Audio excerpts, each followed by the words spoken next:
Hello, my name is Pablo, and today we'll talk to them a little of the topic that everyone has spoken for a large part of 2020, the pandemic of COVID-19. Let's talk about the consequences he has caused in Mexico and the world, as we as idiots like to live in these times and reduce contaminations to be able to try to eradicate it for 2031. Consequences of the pandemic in Mexico and the world. To date, more than 1.2 million COVID-19 deaths have been reported worldwide. The number of cases in the United States and Europe continues to rise. Pregnant women with coronavirus are more likely to become seriously ill and die. At least 1,500 nurses have died due to coronavirus worldwide. If anything has affected this pandemic, is the economy.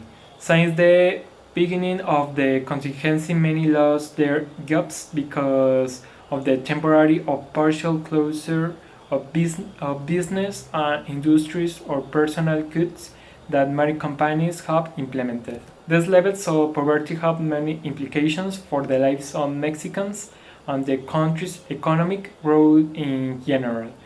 But the biggest consequences is also the most basic people will lose the economic capacity to feed themselves.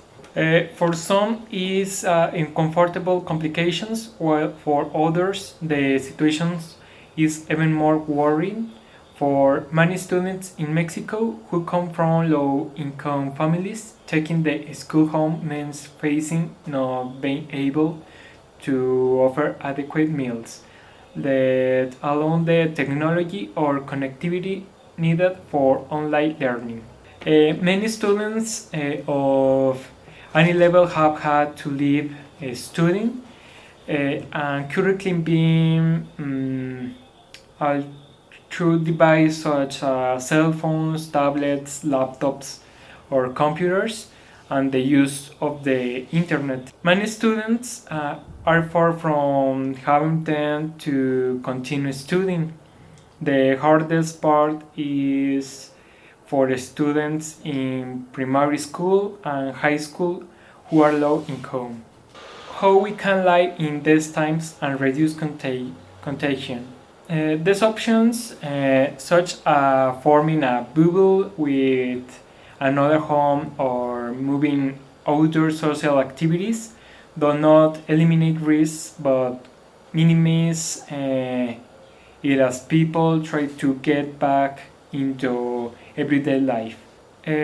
Number one, limit the number of your close contacts. You are more confident with the members of your family, but if you want to extend your circle to family or friends, keep the number of close contacts as low and constant as possible. Number two, continue to take pandemic precautions.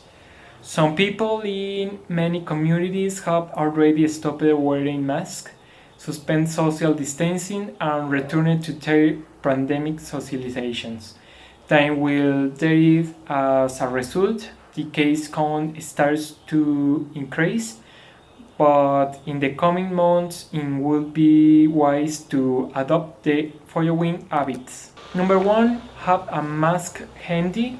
Wear a mask indoors when shopping or in close contact with people outside the home. Number two, practice social distancing, staying 2 meters away.